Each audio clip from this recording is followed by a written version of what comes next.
Good morning, everyone. Namaste. I'm going to call in Archangel Michael to cleanse the space, to clear out all negative and lower vibrations from our mind, body, and soul, home, and hearts, placing the white light of protection around us with this blue seal, as well as we're going to be learning more, guys, out of my 3 Ways of Volunteers in New Earth by Dolores Cannon.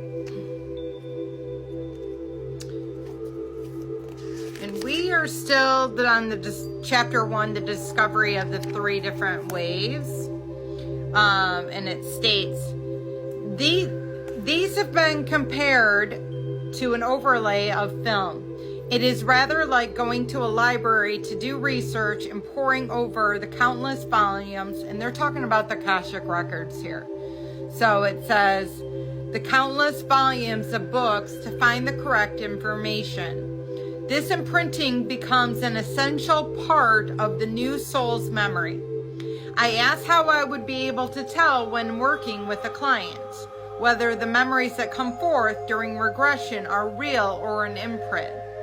I was told that I would not be able to tell the difference because everything, not only memories, but emotions and everything that made up the lifetime would also be imprinted.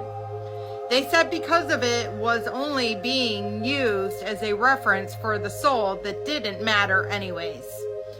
Since many famous people's lives often used as an imprint, this explains the skeptics' criticism that reincarnation does not exist because many people claim to be the same important person.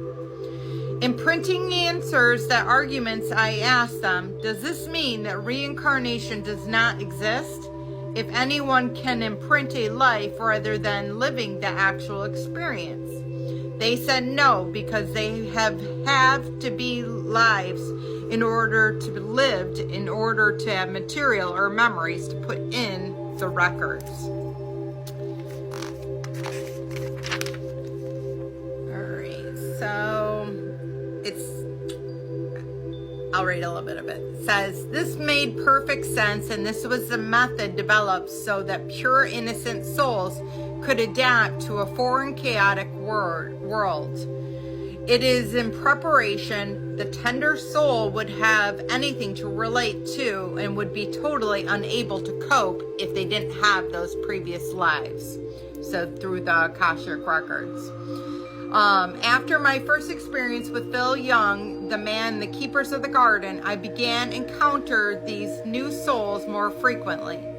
These cases are described as the convoluted universe books.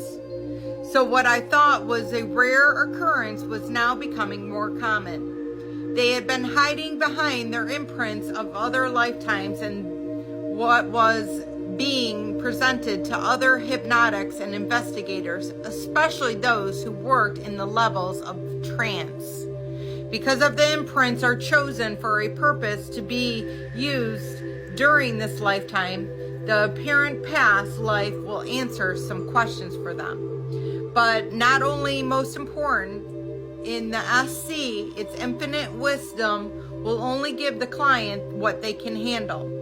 And it's the same true is hypnotic. If they only are taking baby steps into the unknown, they will be given complex answers. So I'm going to leave it at that. And I myself, in the beginning of my spiritual awakening, I myself got an Akashic reading. And it's funny because when I first got the Akashic reading, I was curious to why I didn't gain more insight. I did get a lot of great insight, but I was curious to why I didn't get more. And that makes sense because you can only handle so much. And so they're not going to give you more than what you can handle. And you might not want to hear everything that you have to hear in regards to Akashic reading. So I love you all. Have a blessed day and namaste.